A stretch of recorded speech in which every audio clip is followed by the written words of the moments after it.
this one comes up every week. How does your software compare to Unitronic, i.e. APR, etc.?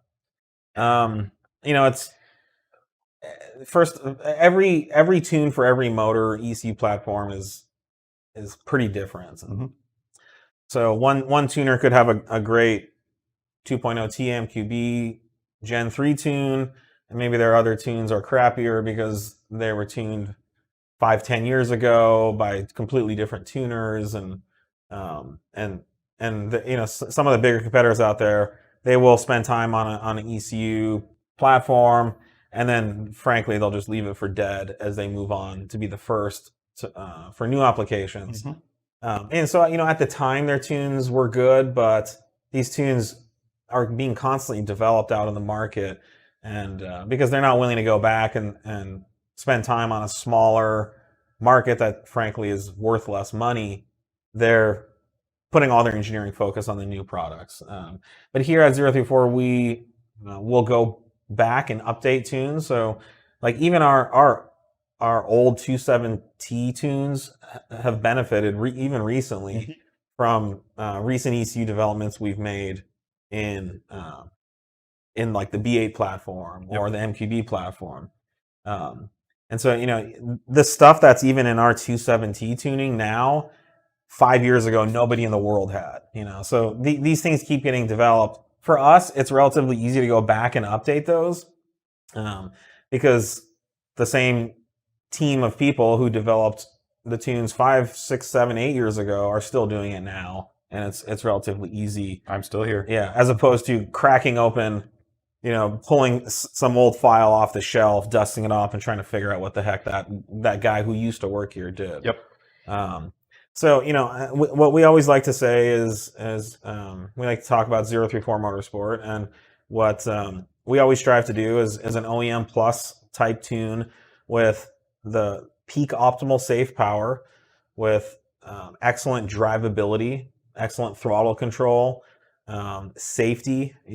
To this day, we are not aware of a documented engine failure on 034 Motorsport tuning. Mm-hmm. Other tuners out there have many documented. I get a lot of people requesting the Hail Mary files.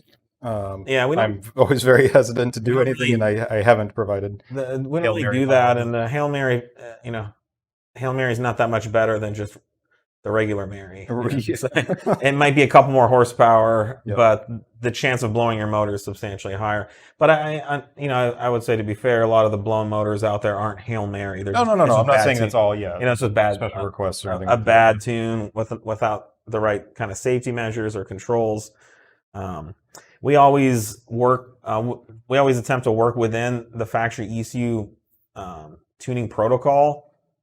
So if boost is going up, we don't just scale up the map sensor or trick the ECU into running more boost. Right. We actually go in there and re-engineer the ECU to read the higher boost levels. And so you're in that boost map. You're not off the map. You're not riding the top row of some map. Yep.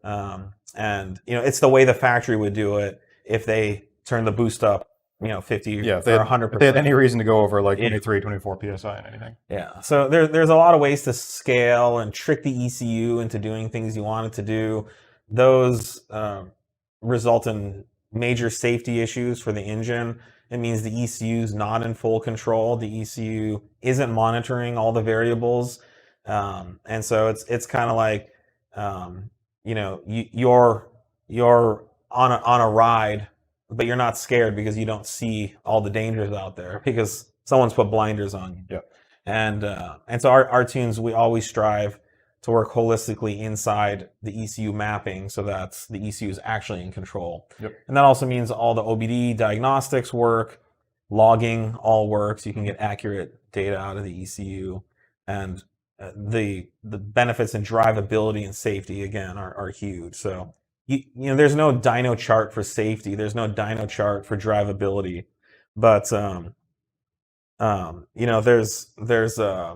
oh, Nick, I'm not aware of that. You should tell me about those if that's the case. But no, so there's no dyno charts for those things, but that's our goal is to provide the peak power with the best drivability. So, you know, there's a lot of good tuning out there, and it's up to the customers to check it out.